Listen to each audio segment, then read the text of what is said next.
नमस्ते बच्चों, my self Jaiswal sir. हम पढ़ रहे हैं class 10th science chapter magnetic effects of electric current.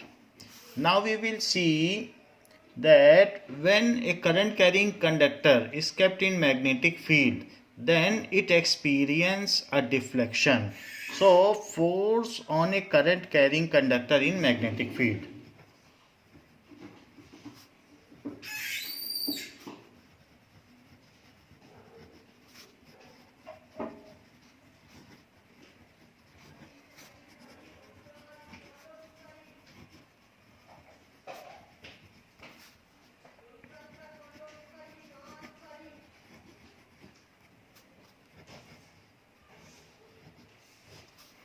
So force on a current carrying conductor in magnetic field.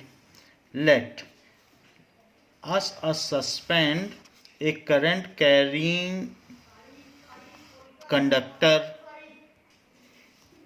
Now let this is a stand on which some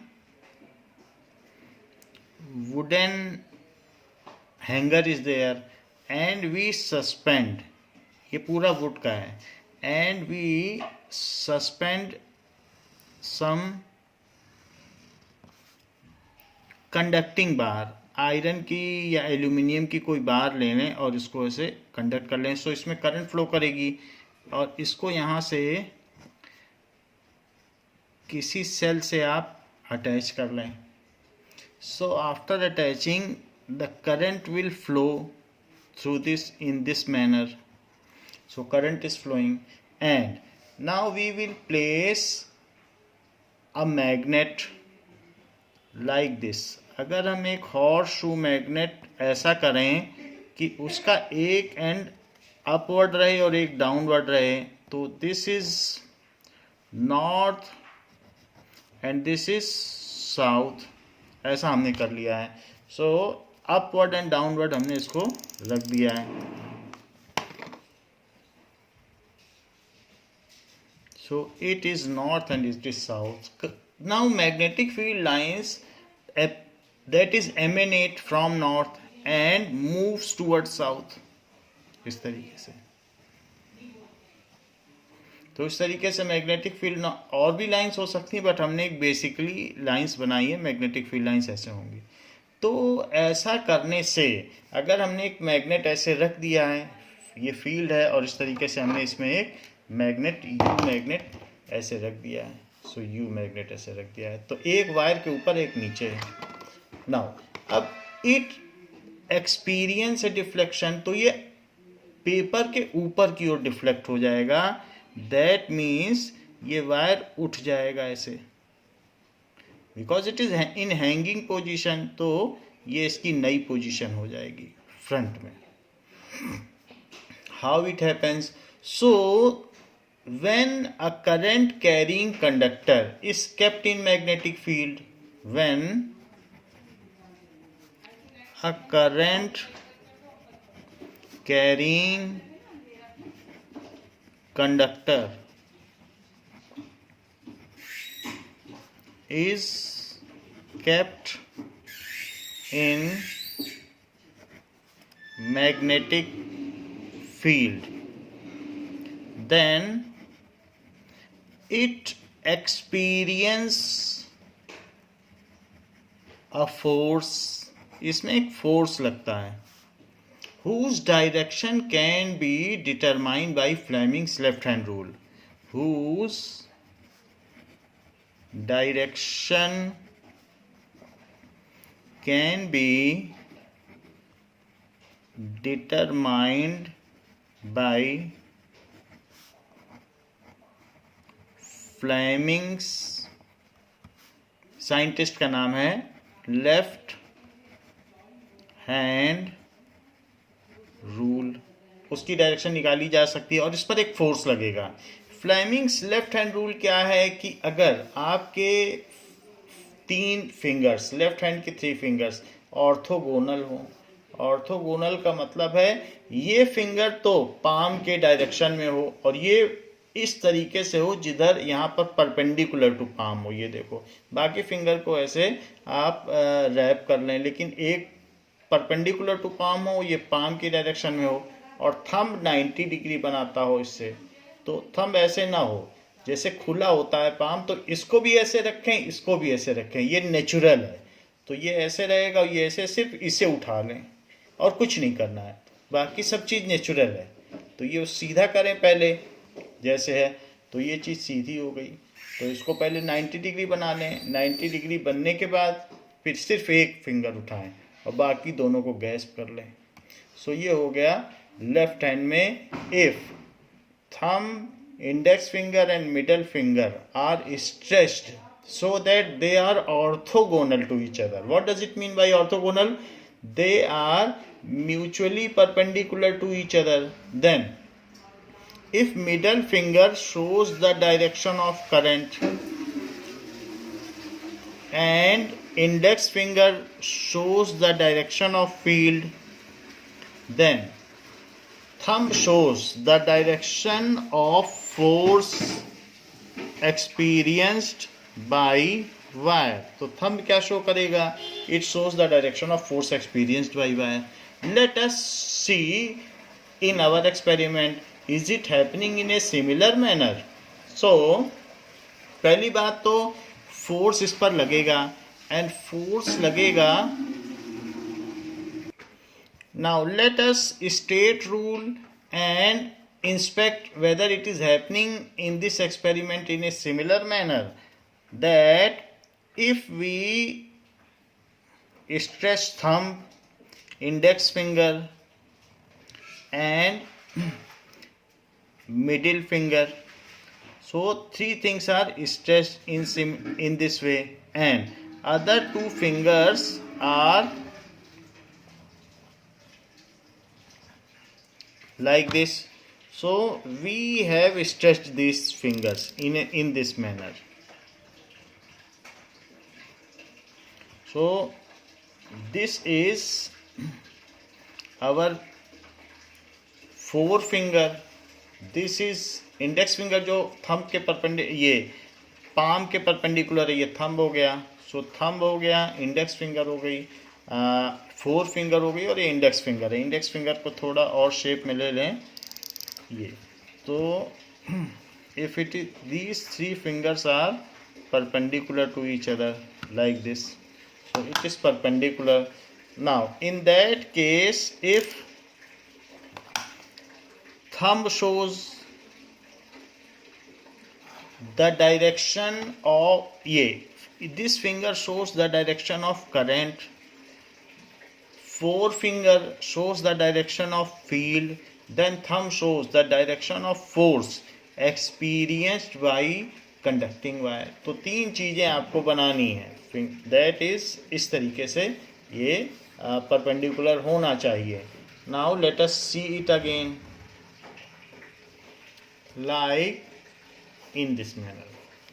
तो हमने आपको बताया कि सिर्फ आपको ये वाली फिंगर, मिडिल फिंगर उठानी है, फोर फिंगर वैसे ही रहेगी, इंडेक्स फिंगर भी कहते हैं, और थंब ऐसे रहेगा, पूरा हाथ ऐसे रहेगा, और इसमें आप BI और F लिख लें, foreign FBI, foreign bureau of investigation. So F लिख लें, B लिख लें और I लिख लें। अब पूरा ऐसे रख के सिर्फ ये उठा लें और इन दोनों को स्ट्रेच कर लें। सो इस केस में if this is the direction of current carrying conductor और ये फील्ड है, तो इस पर एक इधर की ओर फोर्स लगेगा, वो वायर इधर भाग जाएगा। सो that is that current carrying conductor experience a force in the direction of thumb, ये भागेगा ऐसे, यही चीज़ दिखाई गई है। तो now let us state the rule. According to this rule, stretch the thumb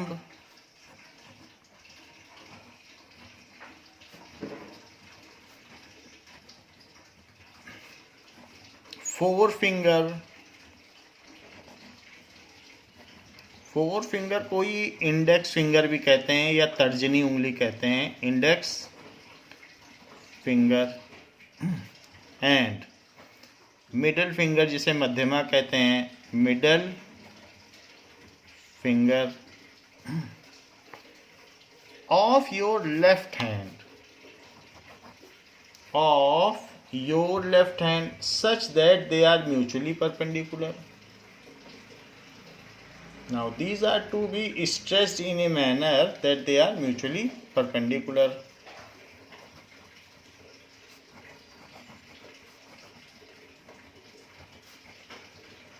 Such that they are mutually perpendicular. If the first finger is in the direction of magnetic field, इसे first finger भी कहेंगे, first finger. If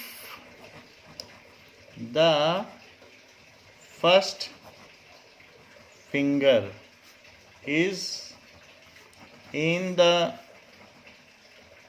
direction of magnetic field, first finger is in the direction of magnetic field and second finger in the direction of current, तो ये second finger हो गई, second finger. So this is second finger and this is first finger. This is first finger and second finger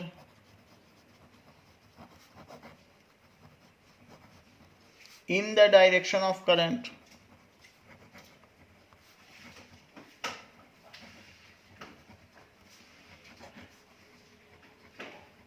then the thumb will point in the direction of motion. Then the thumb वो direction बताएगा जहां force experience कर रहा है ये wire. Thumb will point in the direction of motion. Direction of motion बताएगा और the force acting और कंडक्टर, और the force acting on conductor.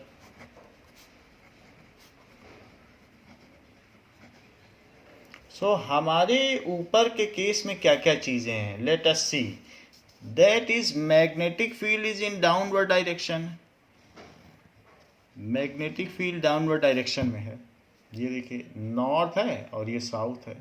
So this is north and this is south. So north से south field निकलती है, south में जाती है. So this is B, this is direction of B. और current इस डायरेक्शन में, दिस इज आई, क्योंकि ऐसे करंट जा रही है. ये एरो देखें आप, करंट ऐसे जा रही है. सो ये बी हो गया, ये आई हो गया. तो फोर्स कैसे लगेगा, लेफ्ट हैंड को स्ट्रेच करिए तो लेफ्ट हैंड में आई की तरफ आई दिखाओ और बी किधर दिखाओगे, ये बी है. सो आई को लॉक कर लो और धीरे धीरे ये फिंगर मोड़ दो बी की तरफ.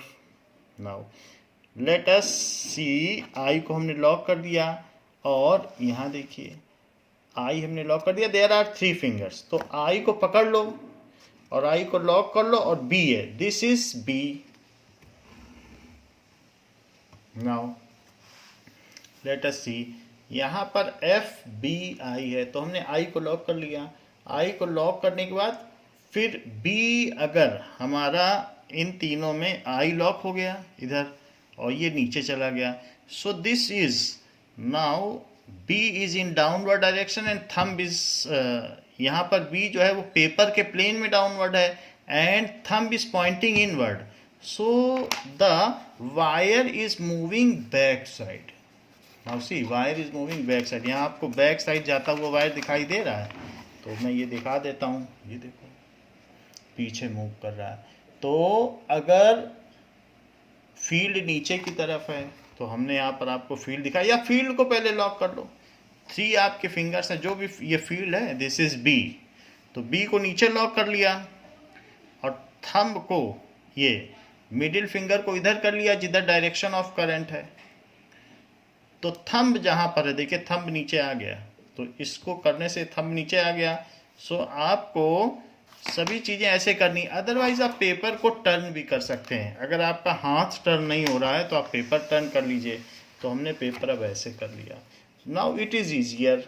देखो इंडेक्स फिंगर कौन सी है, ये इंडेक्स फिंगर फील्ड है, तो फील्ड की तरफ फील्ड कर लें। ये देखो बी लिखा है, तो हमने पेपर टर्न कर लिया, बी कर लिया, और आई, बी को लॉक करके आई कर लो, आई जिधर है उधर आई कर लो। और अब आप थंब देखो, थंब नीचे है, तो इट इज़ ईजियर। दो फिंगर तो ऐसी हो गई, इन दोनों को परपेंडिकुलर रखना है। और ये देखो थंब मैं दिखाता हूँ, ये थंब है, तो थंब नीचे है तभी तो ये रोटेट कर रही है पूरी फिंगर्स।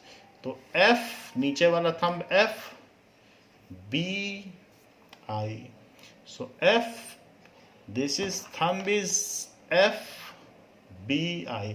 आई इधर जा रहा है, फिर से दिखा दूं आई, तो ये देखो आई इधर जा रहा है, बी दिखा दूं नीचे की ओर, ये हो गया। तो it is pointing inward and perpendicular to the plane of paper. So the same thing is happening here also. तो यहाँ पर आप देख सकते हैं कि यहाँ पर अब परपेंडिकुलर क्या है, पीछे जाएगा, wire will move backward. So the same we will understand by some other experiment. तो हम मरकरी डिप एक्सपेरिमेंट से भी इसे समझेंगे, जो कि एक इंटरेस्टिंग एक्सपेरिमेंट भी है और टॉय जैसा भी है। So let us understand it like that also. Now take a trough of mercury. Here take some mercury in a pot and suspend a wire from hook. This is wire. So wire को hook में suspend कर लीजिए, and from that hook only pass a current. It is free to move. It is freely suspended. ये hook है, तो hook में wire ऐसे suspended है, ये फ्रीली मूव कर सकता है, चारों तरफ मूव कर सकता है, और ये हुक है। तो हुक में वायर आपने लगा दिया। Now after that pass a current through it and also dip other wire through mercury. इसमें मरकरी फील्ड है, इसमें मरकरी फील्ड है, and that is a cell is attached to it, और टू सेल्स में भी attach, it may be made battery, तो battery बना दें। नाउ अब यहाँ पर ये पॉजिटिव है, ये माइनस है, तो ये इसमें करंट ऐसे फ्लो कर रही है, क्योंकि यहाँ कांटेक्ट में, हुक के कांटेक्ट में, दो it is free to move in any direction, कहीं भी मूव कर सकता है, फिर भी एक करंट है। चूँकि मरकरी कांटेक्ट बना रहा है, तो उसी बर्तन में दूसरा वायर डिप्ड है, तो उससे कांटेक्ट होकर के करंट ऐसे होकर के सर्किट पूरा कर रही है। Now this is free to move, तो जो फ्री टू मूव है उसमें जो फोर्स होगा तो आप मोशन देख पाओगे। And ultimately north and south are to be install, that is magnetic field होनी चाहिए, करंट होनी चाहिए, फील्ड होनी चाहिए। Now again place a horseshoe magnet like this.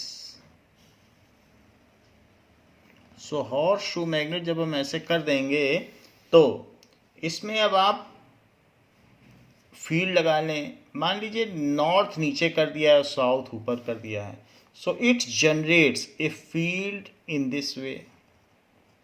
इस बार हमने फील्ड ऊपर रखी है फॉर बेटर अंडरस्टैंडिंग। सो अब देखिए कि और take some other kind of arrangement, like you take north at this end. So this is north, this is south. Take a bar magnet, and on other side also take a bar magnet. So this is south and this is north. तो north से field निकलेगी और south में जाएगी, तो यहाँ पर जो फील्ड होगी उसकी ये डायरेक्शन, फील्ड ऐसे, करंट ये, फील्ड और करंट परपेंडिकुलर होनी चाहिए। फिर से देख लीजिए, फील्ड अगर ऐसे जा रही है, नॉर्थ से निकल रही है और साउथ को जा रही है, और करंट ऐसे जा रही है। सो अब आप अपने लेफ्ट हैंड को स्ट्रेच करें तो करंट की डायरेक्शन में करंट रखें, और देखो फील्ड है, सो दिस इज बी, तो बी की डायरेक्शन में बी रखी, करंट ये, और थंब ऊपर जा रहा है, तो ऐसे केस में ये जो वायर है ऊपर की ओर डिफ्लेक्ट होगा, उछल जाएगा। तो ऐसे केस में इस मरकरी से वायर उछल के ऊपर आ जाएगा, और जैसे ही ये ऊपर आएगा वायर निकल कर, तो ये इसमें इट इज़ जस्ट डिप्ड, तो ये बाहर आ जाएगा। It is experience a force in upward direction. तो फोर्स की डायरेक्शन अब आप अपवर्ड कैसे दिखाओगे, ये डॉट दिखा दो, यही फोर्स है। कभी भी किसी चीज़ को ऊपर दिखाना है तो दैट इज इनकमिंग एरो, तो ये देखिए दैट इज आता हुआ तीर जो होता है उसको दिखाया जा सकता है। तो फोर्स अपवर्ड है। फील्ड कैसी है, फील्ड नॉर्थ से साउथ है, तो फील्ड को बी है उसकी तरफ दिखाया। आई नीचे है तो यहाँ नीचे दिखाया कंडक्टर में, जो मूविंग कंडक्टर उसको दिखाना है, तो आई हमने नीचे दिखा दिया, फील्ड इधर दिखा दी नॉर्थ से साउथ। तो देखिए थंब की डायरेक्शन, फोर्स ऊपर की ओर। तो ऊपर कैसे दिखाओगे, ऊपर दिखाने के लिए आप यहाँ पर एक डॉट लगा दें, तो डॉट दिखाता है कि इट इज़ अपवर्ड डायरेक्शन। तो जैसे ये अपवर्ड आएगा तो इसका सर्किट कॉन्टैक्ट टूट जाएगा, क्योंकि वायर अब ऊपर आ गया है। तो फिर अंडर ग्रेविटी ये फिर से चला जाएगा उसमें, क्योंकि कांटेक्ट टूट गया, इसमें कोई करंट नहीं है। Now no more force will act on it, so under gravity it will go and again touch it, and as soon as it touches then again a force experience and again it will come out of it. तो इसमें टिक टिक टिक टिक इस तरीके की आवाज़ आएगी और एक mercury clock बन जाएगी। ये with every second it moves out and goes inside, तो आप एक क्लॉक बना लेंगे, तो एक अट्रैक्टिव एक्सपेरिमेंट भी बन जाएगा। So it experience a force जिसकी वजह से ऊपर आ जाएगा, ऊपर आने से लिक्विड से ये बाहर आने से इसका कांटेक्ट टूट जाएगा, फिर अंडर ग्रेविटी फिर से वापस गिरेगा, और जैसे ही गिरेगा और टच करेगा फिर से इलेक्ट्रिक करंट फ्लो करेगी, and again it will experience a force and it will again come out, फिर again due to gravity it goes inside. तो इस तरीके से ये मरकरी क्लॉक बन जाएगी। एंड दिस इज मरकरी, इसमें मरकरी है। So complete arrangement is the same, however again the Fleming's left hand rule is applied on it. Let us perceive the idea of Fleming's left hand rule by video. इस diagram को समझते हैं। इस diagram में ये एक magnet है, magnet के बीच में ये एक वायर लगा हुआ है जिसको हमने स्टैंड पर दूसरे वायर से बांधकर लटकाया हुआ है। इस वायर को हमने एक सेल से कनेक्ट किया हुआ है, यहाँ पर एक की लगाई हुई है। सेल में करंट की डायरेक्शन एरो से बता रखी है।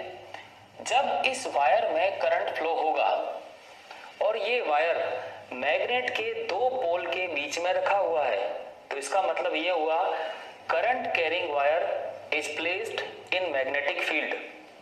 हमें देखना यह है, अगर इस तरह का सेटअप लगाया जाए और करंट को ऑन किया जाए तो इस वायर पर फोर्स लगना चाहिए। फोर्स लगेगा तो वायर में एक डिफ्लेक्शन पैदा होगा।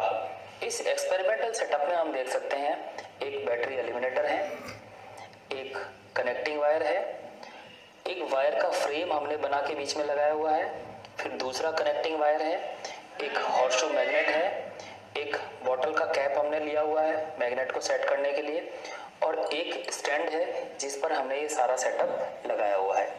इस सेटअप से ही हम डेमोन्स्ट्रेट करेंगे कि किसी करंट कैरिंग वायर में मैग्नेटिक फील्ड अगर लगाया जाता है तो उस पर फोर्स लगता है। इस एक्सपेरिमेंटल सेटअप को स्टार्ट करने से पहले हम देखते हैं कि हमने ये कैसे बनाया। आप इसमें दो वायर देख रहे हैं। इन दोनों वायर को बनाने के लिए हमने इस तरह का एक सिंपल वायर लिया, इसको हमने छीला और इसको हमने सीधा कर लिया, स्ट्रेट वायर देख रहे हैं। Now here we can see this is wire, current carrying wire, and this is magnet. So magnetic field is from north to south, it is downward, and the current will be as per the polarity of this battery eliminator. So let us see in which direction the current is flowing, and field is downward and current is flowing either in this or this, that will be shown in video. इन दोनों wire को बनाने के लिए हमने इस तरह का एक सिंपल वायर लिया, इसको हम इस वायर का कनेक्शन बैटरी एलिमिनेटर के नेगेटिव टर्मिनल से हमने कर रखा है। तो ये जो काला नॉब है ये नेगेटिव टर्मिनल को रिप्रेजेंट करता है। उसी तरह से इसका पॉजिटिव टर्मिनल हमने वायर की मदद से इसी वायर के दूसरे वाले टर्मिनल से So current is flowing in this way. On करने So पर this in this way. इस झूले ये वाले I. वायर में करंट फ्लो होगा। So it is like swing. इस मैग्नेट को देखते हैं। इस मैग्नेट को हमने इस तरह से लगाया हुआ है कि मैग्नेटिक फील्ड नॉर्थ से साउथ की तरफ लगेगा और हमारा ये लटकता हुआ वायर मैग्नेटिक फील्ड के अंदर आ जाएगा। ये इनसाइड है। स्विच ऑन करेंगे। स्विच ऑन करने पर इस वायर में करंट फ्लो होगा और हमें ये देखना है कि करंट फ्लो होने वाला वायर मैग्नेटिक फील्ड के अंदर है तो इस पर फोर्स लगना चाहिए और फोर्स लगेगा तो इस पर डिफ्लेक्शन आना चाहिए। स्विच ऑन करते हैं। देखिए ये फोर्स हो गया। स्विच ऑफ करता हूं। फिर से एक बार ऑन करके देखते हैं।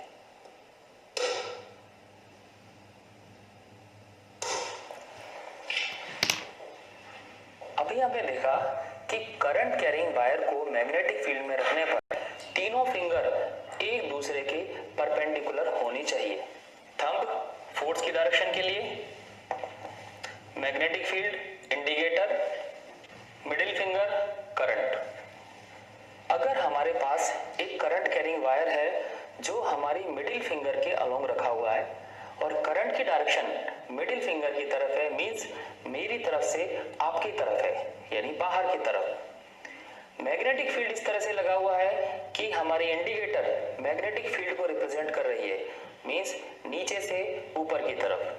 तो इस वायर पर जो फोर्स लगेगा वो थंब की डायरेक्शन में लगेगा। ये वायर डिफ्लेक्ट होकर लेफ्ट डायरेक्शन में आ जाएगा। हम इसी डेमोन्स्ट्रेशन को एक्सपेरिमेंटल सेटअप में करके देखेंगे कि फ्लेमिंग लेफ्ट हैंड रूल किस तरह से काम। फ्लेमिंग लेफ्ट हैंड रूल को समझने के लिए हम अपने इसी एक्सपेरिमेंटल सेटअप पर दोबारा आते हैं। यहाँ पर हम देख सकते हैं करंट की डायरेक्शन पॉजिटिव टर्मिनल से स्टार्ट होगी। वायर में करंट की डायरेक्शन होगी पीछे वाले टर्मिनल से लेकर आगे वाले टर्मिनल की तरफ। मैग्नेटिक फील्ड की डायरेक्शन होगी नॉर्थ से लेकर साउथ की तरफ। अगर हम फ्लेमिंग लेफ्ट हैंड रूल के अकॉर्डिंग इस सेटअप को बना के देखते हैं, करंट की डायरेक्शन है पीछे से आगे की ओर।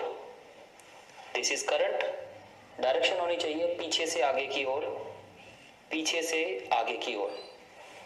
मैग्नेटिक फील्ड नॉर्थ से साउथ की तरफ, मींस ऊपर से नीचे की तरफ।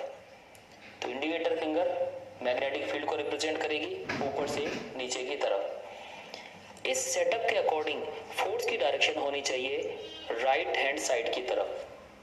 तो अगर हम इस सेटअप में स्विच ऑन करेंगे तो फ्लेमिंग लेफ्ट हैंड रूल के अकॉर्डिंग वायर में डिफ्लेक्शन राइट हैंड साइड की तरफ होना चाहिए।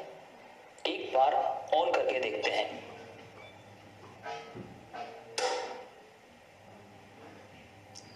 ऑफ करके फिर ऑन करते हैं।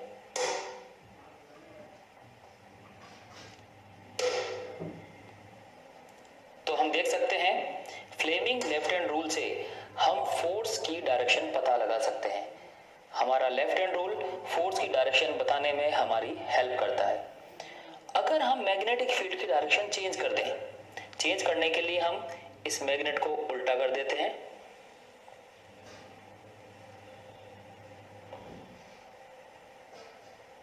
अब हम देख सकते हैं साउथ पोल ऊपर है और नॉर्थ पोल नीचे है। अब हम पहले लेफ्ट हैंड रूल से पता लगाते हैं डिफ्लेक्शन किस तरफ आना चाहिए। मैग्नेटिक फील्ड ऊपर की तरफ, करंट की डायरेक्शन पीछे से आगे की तरफ, इस तरह से। और फोर्स की डायरेक्शन, अंगूठा फोर्स की डायरेक्शन को बता रहा है और थंब की डायरेक्शन लेफ्ट हैंड साइड है। मींस अगर हम स्विच ऑन करेंगे तो डिफ्लेक्शन लेफ्ट हैंड साइड में होना चाहिए। चेक करते हैं। हम देख सकते हैं वायर में डिफ्लेक्शन लेफ्ट हैंड साइड में आया है। एक बार फिर से चेक करते हैं।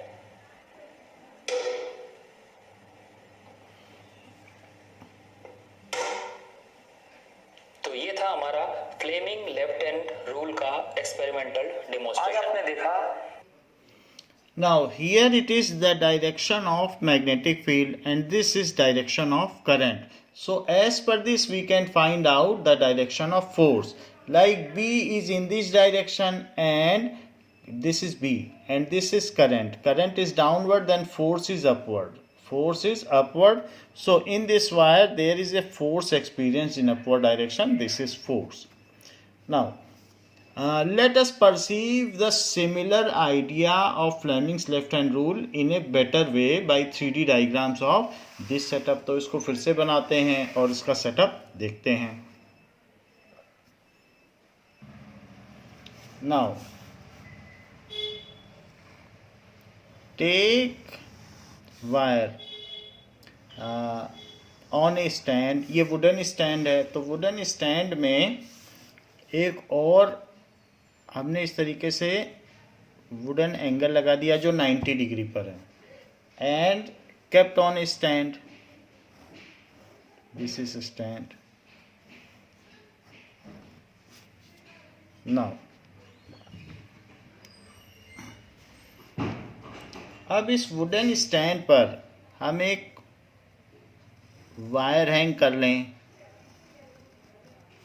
सो this is wire on A wooden stand and इसको यहाँ पर कहीं पर आप बैटरी से लगा लें और यहाँ पर भी ऐसे ही इसको कॉइल करके पीछे ले आएं and connect it with battery.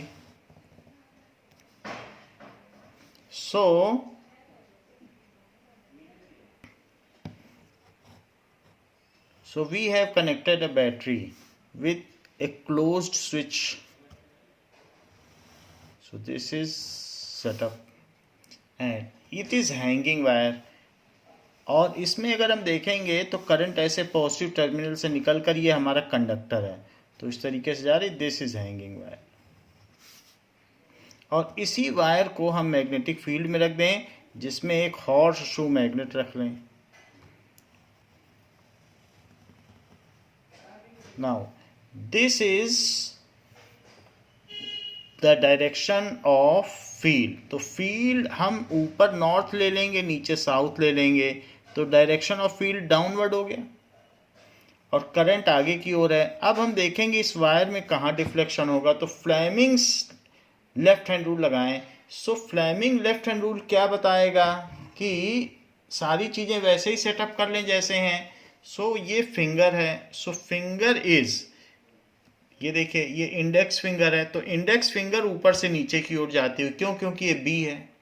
तो ये अगर बी है और करंट ये आ रही है, दैट इज आगे की ओर. So current is in forward direction, तो हमने भी करंट फॉरवर्ड ले ली, बी अंदर ले लिया क्योंकि ऊपर से नीचे की ओर है तो परपेंडिकुलर. तो इस पर जो फोर्स लगेगा वो इस डायरेक्शन में लगेगा. तो फोर्स अगर इधर लगेगा तो ये वायर इधर झूल के चला जाएगा. So in this way it will move like this. ये आगे बढ़ जाएगा तो इस पर एक फोर्स लगेगा. That force will be experienced in this वे. क्यों? क्योंकि अब हम देखें कि फील्ड ऊपर से नीचे, फील्ड ऊपर से नीचे, दिस इज बी. करंट कहाँ पर है? करंट आपकी ओर आती हुई है. सो current is coming towards you. तो मान लीजिए कोई वायर है और उसमें करंट आपकी ओर आ रही है, तो पहले आप फील्ड को नीचे कर लें. देखिए फील्ड नीचे है और करंट आपकी ओर आती हुई, तो दीज आर, इसको आप चेंज कर लें, पेज को टर्न कर लें जिससे कि फिंगर का सही डायरेक्शन मिल सके. सो हमने इसको चेंज कर लिया. तो फील्ड को फील्ड की तरफ कर लें. This is field. करंट ऊपर आती हुई, तो फोर्स देखिए. सो आप कॉपी को चेंज कर सकते हैं. सो दिस इज फील्ड. ये देखिए फील्ड. करंट ऊपर आती हुई, ये देखो पेपर में ऊपर आती हुई, तो इस पर जो फोर्स है वो इस डायरेक्शन में लगेगा. ये वायर इधर डिफ्लेक्ट हो जाएगा. सो वायर ये फोर्स का है, तो फोर्स इस साइड लगेगा. So it will experience a force in this direction. This will be the direction of force and it is as per Fleming's left hand rule and this pointing upward is the direction of current. So by adjusting your paper you can very well find out the direction of force experienced by a current carrying conductor.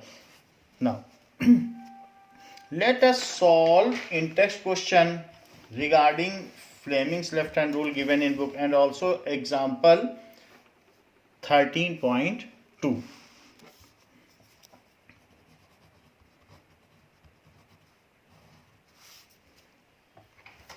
Now, an electron enters a magnetic field at right angle to it as shown in figure. The direction of force acting on the electron will be. तो उस पर क्या direction होगी?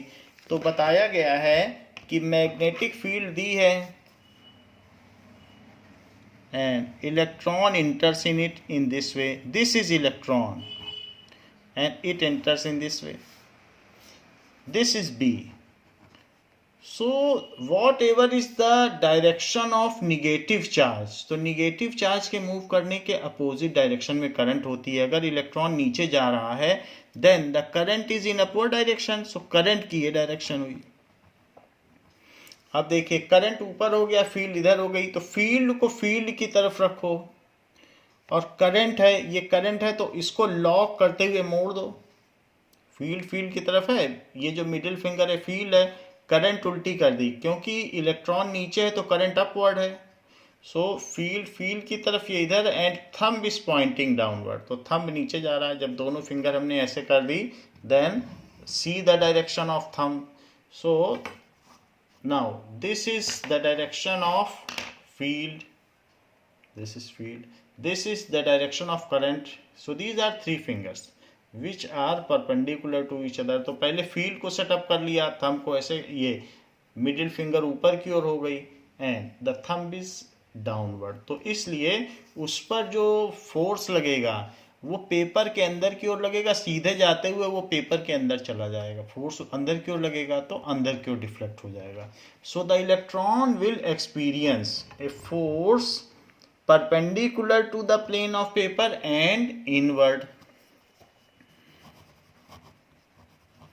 Electron will experience a force which is perpendicular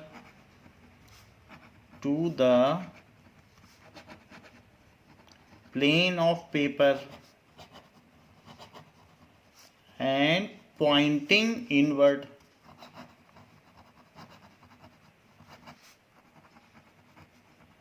तो इसको कैसे दिखाएंगे? As per Fleming's left hand rule. ये फ्लेमिंग के लेफ्ट हैंड रूल के हिसाब से होगा.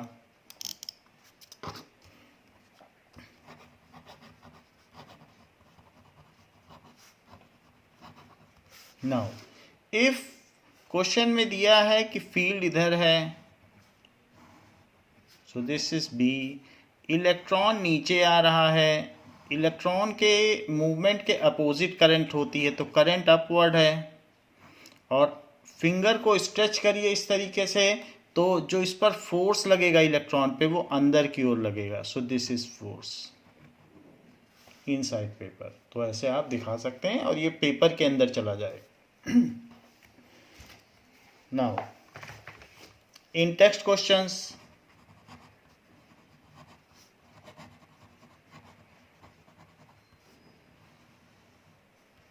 question number 1 of page 231. Which of the following property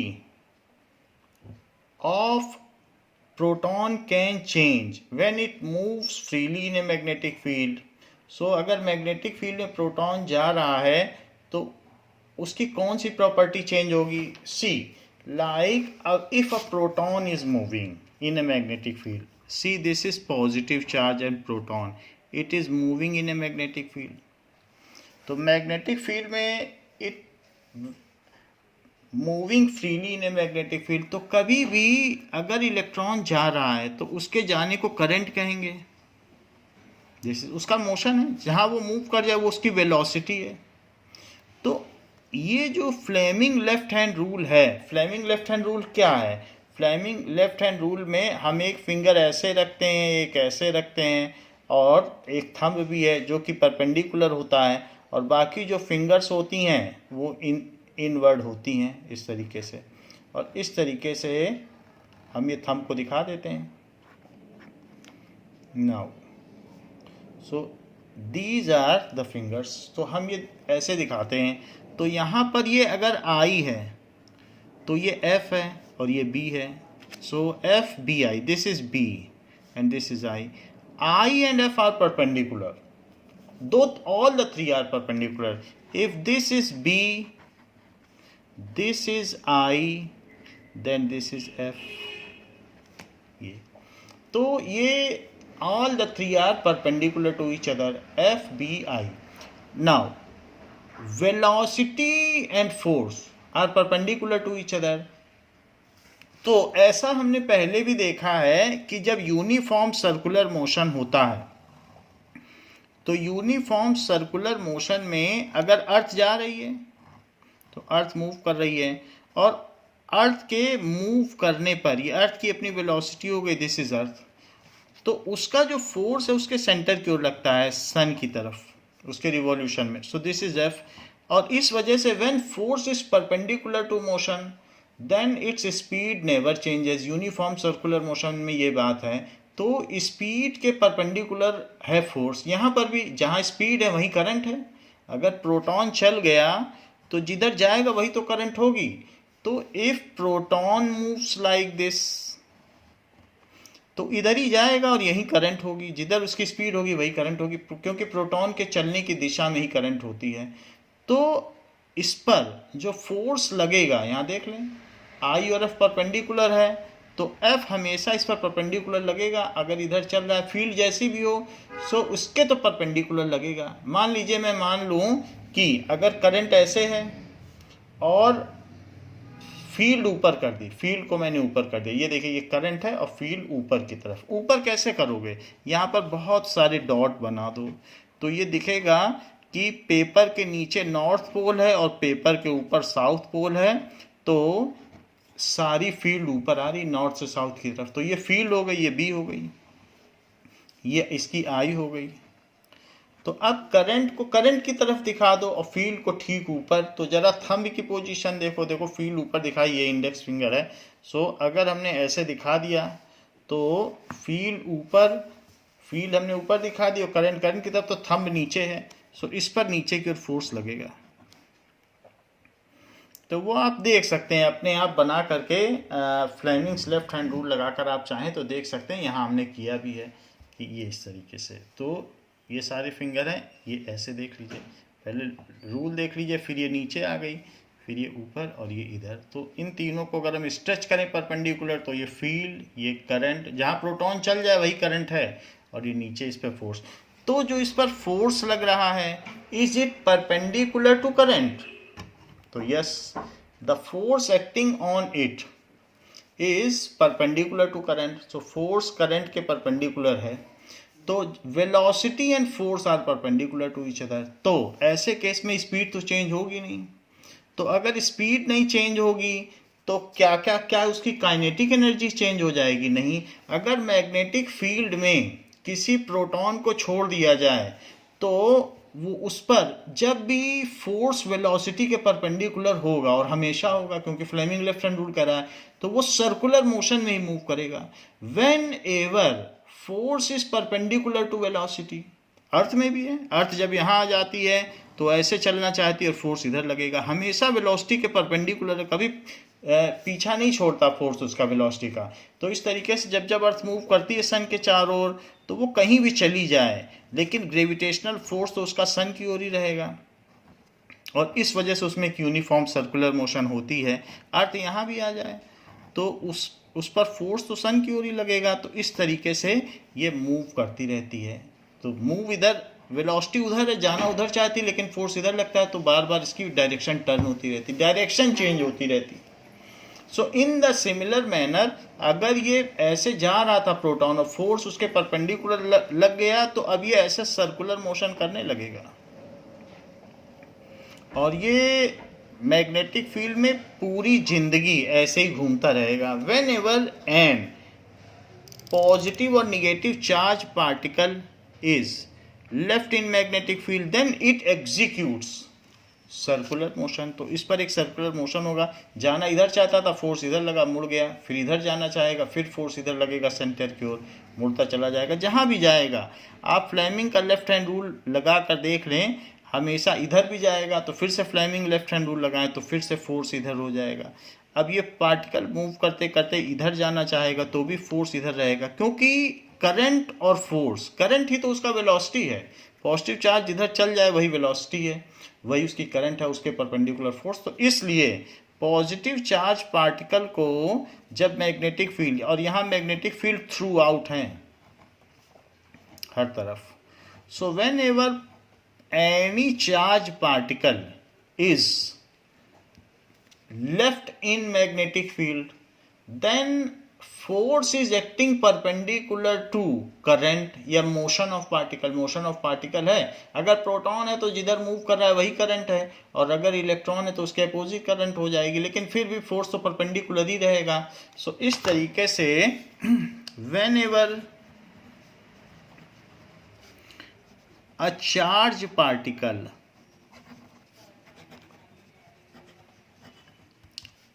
is entering in magnetic field, थोड़ी वेलोसिटी होनी चाहिए, रेस्ट पे नहीं होना चाहिए, करंट होगी तभी फिर सब कुछ होगा, करंट ही जीरो हो जाएगी तो फिर कुछ नहीं होगा। Is entering in magnetic field, left से अच्छा एंटरिंग, एंटरिंग होगा तो उसके पास वेलोसिटी है, is left in magnetic field then it experience a force, enter कर रहा है, सो लेफ्ट ना लिख के एंटर लिख लें, enter in magnetic field.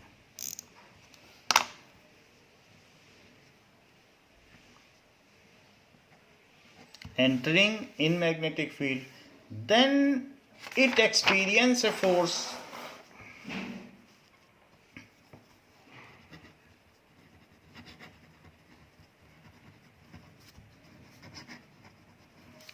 which is always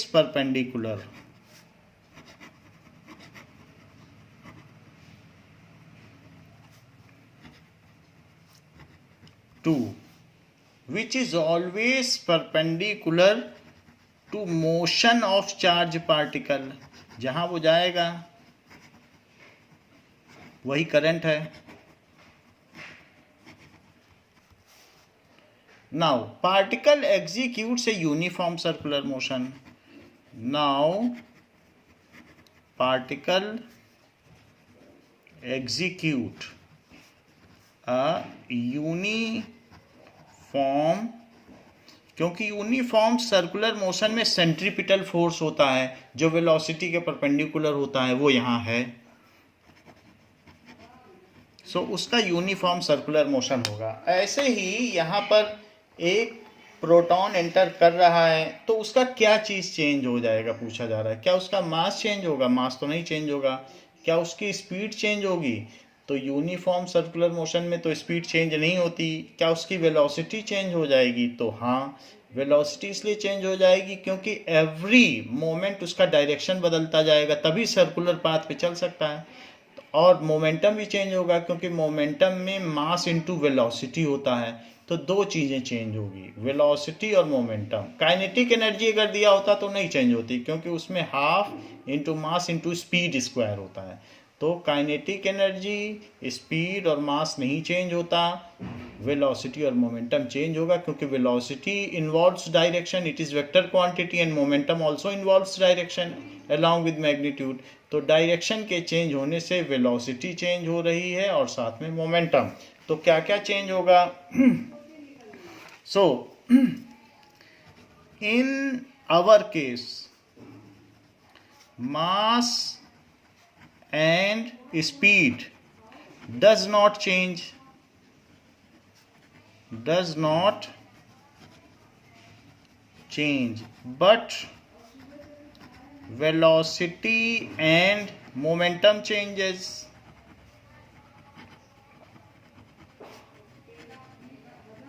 Momentum changes due to change in direction. Due to change in direction, तो direction के चेंज होने की वजह से उसमें स्पीड नहीं चेंज होगी, वेलोसिटी एंड मोमेंटम चेंज हो जाएगा. So it executes a uniform circular motion. Now next is in activity 13.7, how do we think the displacement of rod will be affected if current in the rod is increased, a stronger horseshoe magnet is used, length of the rod is increased. तो ऐसे case में displacement कितना होगा? Displacement का मतलब force होता है, तो डिस्प्लेसमेंट पर क्या फर्क पड़ेगा? In case of current carrying conductor, question number 2, in case of current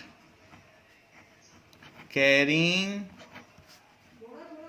conductor, force is equals to BIL sin theta.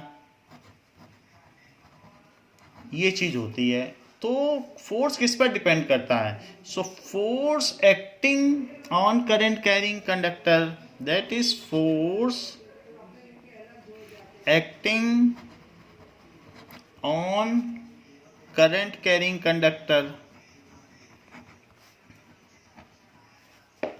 Depends on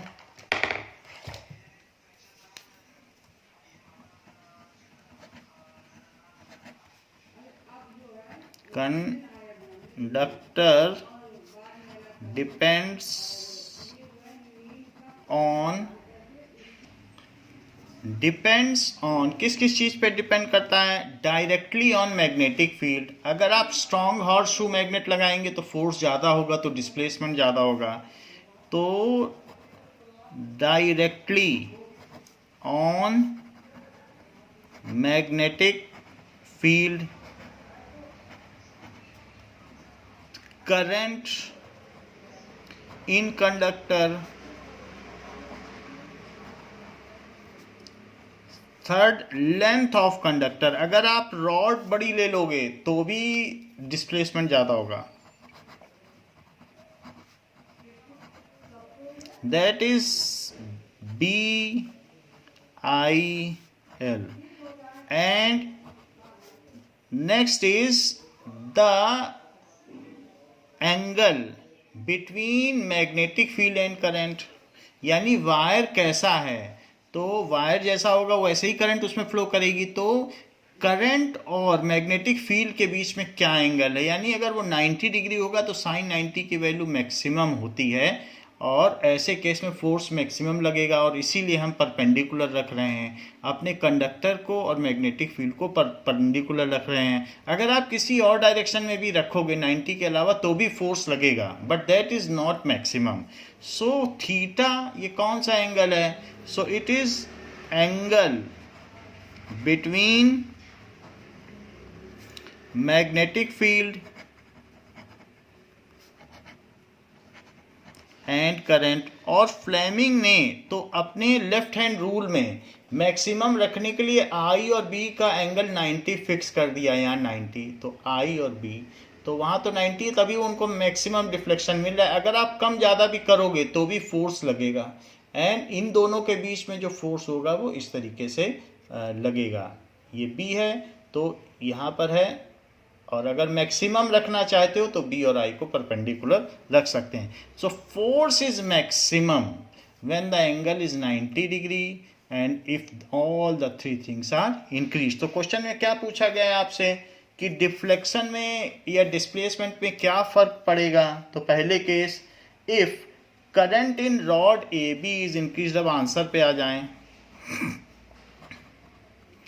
displacement will increase, क्योंकि डिस्प्लेसमेंट फोर्स है. तो पहला case, will increase if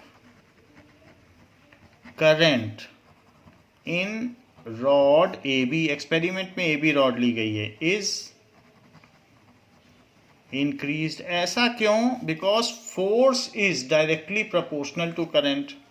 So force is directly proportional to current. तो current के बढ़ा देने से जो रॉड है उसमें विस्थापन या डिस्प्लेसमेंट बढ़ जाएगा, क्योंकि फोर्स बढ़ जाएगा, फोर्स बढ़ने से रॉड ज़्यादा डिस्प्लेस होगी. Second case, that is stronger horseshoe magnet is used. So displacement is increased if stronger horseshoe magnet is used. That is, force is perpendicular to B. अगर आपने B बढ़ा दिया तो फोर्स बढ़ जाएगा. तो स्ट्रॉन्गर मैग्नेट का मतलब है कि आप मैग्नेटिक फील्ड बढ़ा रहे हैं. Next is if the length of rod is increase. So displacement is increased if length of rod is increased. Why it is so? Because force is also perpendicular to length of rod, and displacement is maximum when magnetic field and current are perpendicular to each other. It is an additional information. ये लिख लें, displacement is maximum. ऐसा maximum क्यों बोल रहा हूँ? क्योंकि sine theta की वैल्यू साइन 90 पे मैक्सिमम होती है.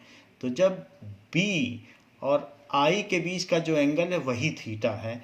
सो B और I के बीच का एंगल अगर 90 रहेगा तो इसकी वैल्यू मैक्सिमम रहेगी 1, और फोर्स भी मैक्सिमम हो जाएगा. Displacement is maximum when theta is equals to 90 degree. That is, sin theta is equals to sin 90 degree. It is equals to 1. That is, B, magnetic field and current are perpendicular to each other. Magnetic field and current और इन्हीं दोनों के बीच में ये force है. तीन ही properties हैं, field, current और फोर्स. तो फोर्स तो एक इवेंट है जो इन दोनों की वजह से होती है, परपेंडिकुलर टू ईच अदर. क्योंकि करंट कैरिंग कंडक्टर की खुद की फील्ड है और एक मैग्नेटिक फील्ड को मैग्नेटिक फील्ड में रखो तो उनमें आपस में इंटरेक्शन होगा और उसी वजह से फोर्स लग रहा है. ये तो हम शुरू से देख रहे हैं. करंट कैरिंग कंडक्टर में अपनी फील्ड होती है, तो उसकी फील्ड और मैग्नेट की फील्ड इंटरेक्ट करती हैं और उसकी वजह से ही ये फ्लेमिंग का लेफ्ट हैंड रूल लगता है. फ्लेमिंग का लेफ्ट हैंड रूल का ओरिजिनेशन कहाँ है? वो सब उसी पर है, मैक्सवेल्स थंब रूल. तो वो हम बाद में देख लेंगे. है सब एक ही फार्मूला, बट लोगों ने सिंप्लिसिटी के लिए अलग अलग से लेफ्ट हैंड रूल बना दिया है. और जनरेटर के लिए राइट हैंड रूल है, मोटर के लिए लेफ्ट हैंड रूल है. वो सारे rule Fleming's right hand thumb, ये Maxwell's right hand thumb rule से ही ओरिजिनेटेड है. That we will see in higher classes. Otherwise with the acute vision you can inspect that these rules are originated from Maxwell's thumb rule only. Now, third question is, a positively charged particle, alpha particle, तो alpha particle helium का nucleus होता है, towards west is deflected towards north by a magnetic field. The direction of magnetic field is, तो magnetic field की direction क्या होगी? Question में कहा गया है कि एक अल्फा पार्टिकल है. Alpha particle is what? It is nucleus of helium containing 2 units of positive charge. So helium में 2 पॉजिटिव चार्ज होगा, that is alpha particle. Alpha particle क्या होगा? जिसके सेंटर में 2 प्रोटॉन और 2 न्यूट्रॉन हों और उसकी ऑर्बिट में इलेक्ट्रॉन हो ही ना, तो वही अल्फा पार्टिकल. 2 इलेक्ट्रॉन होते हैं, दोनों निकल जाएं तो इसका न्यूक्लियस रह गया. If alpha particle is projected कैसे प्रोजेक्ट किया गया है, टूवर्ड्स वेस्ट, वेस्ट की ओर भेजो, इसको वेस्ट की ओर आप भेज दीजिए, ईस्ट से वेस्ट की ओर। ये अल्फा पार्टिकल है जो कि पॉजिटिवली चार्ज है, अल्फा पार्टिकल, तो इसको इधर भेज दिया। और ये किधर डिफ्लेक्ट हो गया है, and it is deflected towards north. चलते चलते इस पर एक फोर्स लगा और ये इधर चला गया नॉर्थ की ओर, क्योंकि नॉर्थ साउथ किधर होता है, this is north, this is south. तो अब ये इस पर एक फोर्स लग रहा था, भेजा इधर गया था लेकिन चला गया नॉर्थ की ओर, तो नॉर्थ की ओर डिफ्लेक्ट हो गया। तो अब अपने लेफ्ट हैंड रूल से हम पता करें कि फील्ड किधर है। Now let us find out where is the field. So that is current किधर है, जिधर अल्फा पार्टिकल चला वही करंट है, तो करंट को करंट की तरफ लॉक कर लो। और उस पर फोर्स किधर लग रहा है, ऊपर की ओर, तो करंट करंट की डायरेक्शन में और फोर्स ऊपर में, तो इस कॉपी को पलटना पड़ेगा, इसको रिवर्स कर लें।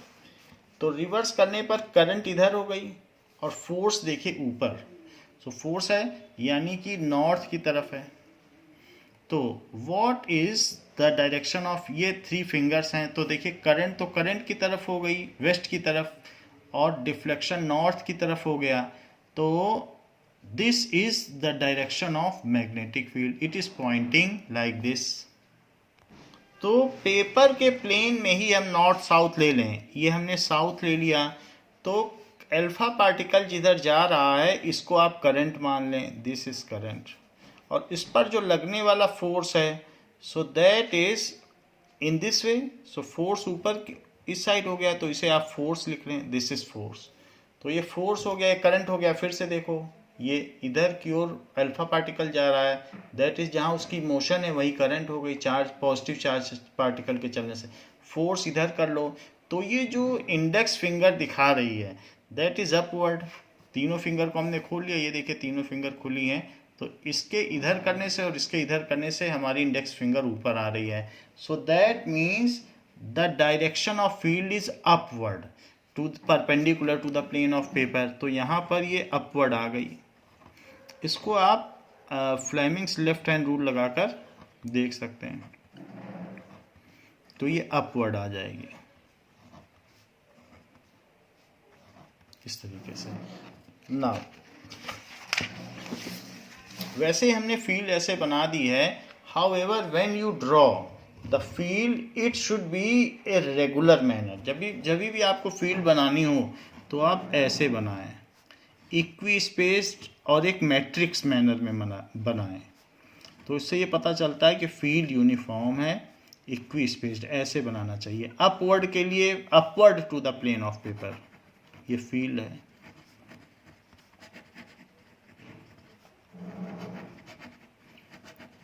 जैसे एक एरो होता है, तो एरो में इस तरीके से तीर दिखता है, तो ये अपवर्ड दिखेगा तो ऐसे दिखेगा, और जो इधर से इसको देखेगा तो उसको अगर एरो दिखना है जाता हुआ तीर, तो वो कैसे दिखेगा, सो उसको ऐसे दिखेगा पीछे का हिस्सा।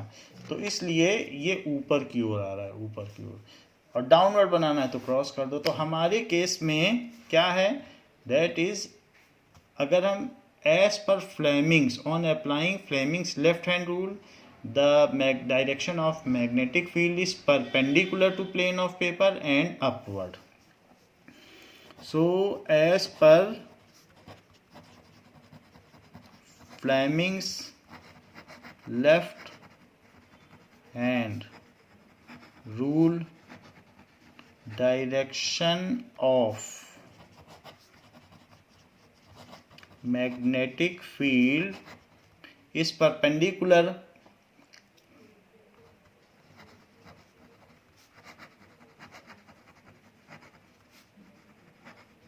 to plane of paper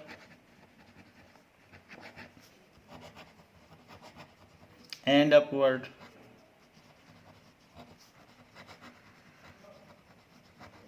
So option D is correct.